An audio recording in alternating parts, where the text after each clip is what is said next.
Good morning, this is Rashekar, Assistant Professor in Triple Department. Through this video, I am going to demonstrate the brake test of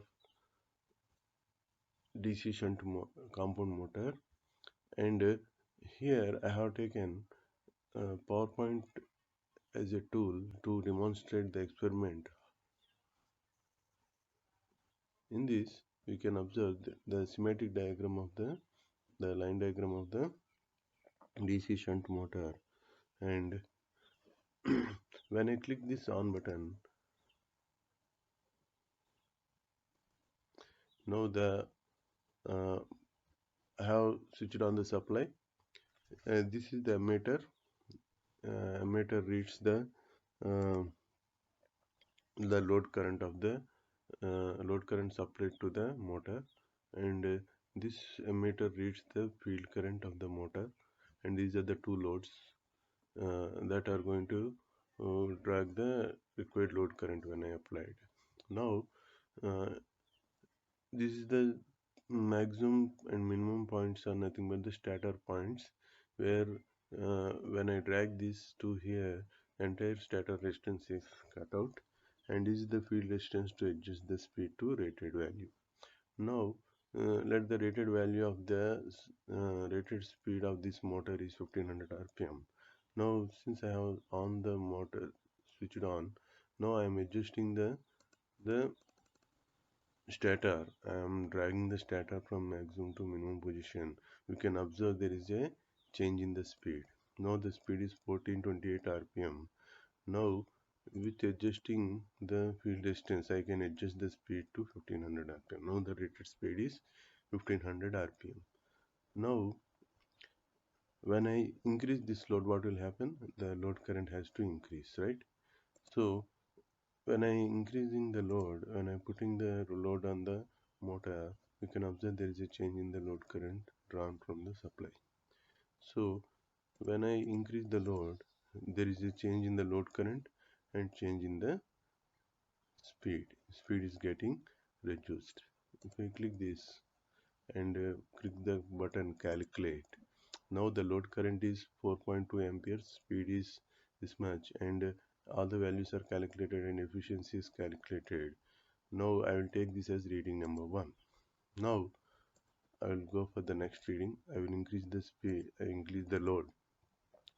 By increasing the load, we can observe there is a change in the speed, and now I will take the next reading, calculate, and reading 2 will give the next reading. Now I will still increase the load,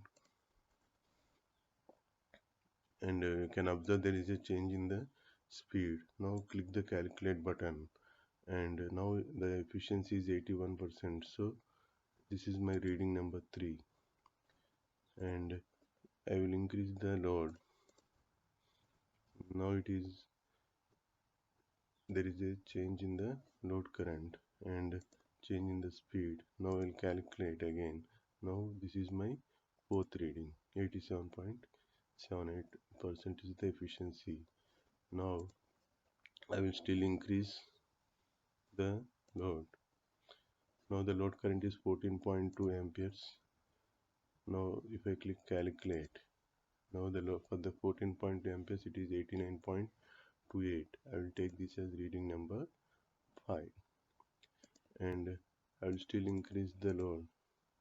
Now the load current is 16 and speed has been drastically reduced to 1176 rpm, and now the efficiency is 89.26, and we can observe that efficiency is getting reduced. I will still increase the load and press the calculate button. Now it is 88.28. Now this is my reading number 7, and if I still proceed to increase the speed, now it is telling the load current has reached the maximum value. I have kept the load current of this, our armature current is 20 amperes, so it is exceeding 20 amperes, so it is giving me a warning signal. Now if I click calculate, Now it is 86.76. So this is my reading number 8. Now if you observe, the efficiency is increased and reached the maximum value and started decreasing. So this experiment will help you to understand how efficiency varies, how load current varies with increase in the load, how the speed is reducing, torque is increasing, and the relationship between input and output is nothing but efficiency. So this helps you demonstrate the brake test on the DC compound motor. Thank you for watching, and this video is just made to uh, understand the concept behind the experiment, and students and faculty can use this as a tool to demonstrate the process of an experiment. I have used PowerPoint presentation to demonstrate this entire process. And suppose if I reduce, what will happen if I reduce this? If I reduce the resistance, field resistance, now instead of starting from rated value, I can also start from the. So if I click reset button, everything will get reset. So I'm clicking on, and I'm not going to uh, give the rated, get the rated. Just I'm trying to suppose say 600 rpm I am giving. What happens if I still increase the load?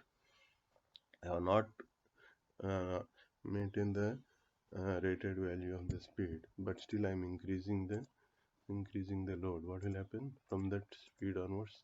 You can observe from 600 it is getting reduced. Even if you click this one and calculate, now it is 24. I will take it as a reading number 1. And if I still increase the load, what will happen? If there is a still decrease in the speed, I will take this as again calculate, and this is reading number 2. Like that, with this help of this demonstration, student can understand the concept of brake test and simulate the brake test without actually going with the motor. This helps the students to simulate any n number of times, and like this type of demonstrations will help the students to make the concept or understand the concept. Thank you for watching my video, and please do subscribe to my channel for latest videos. Thank you very much.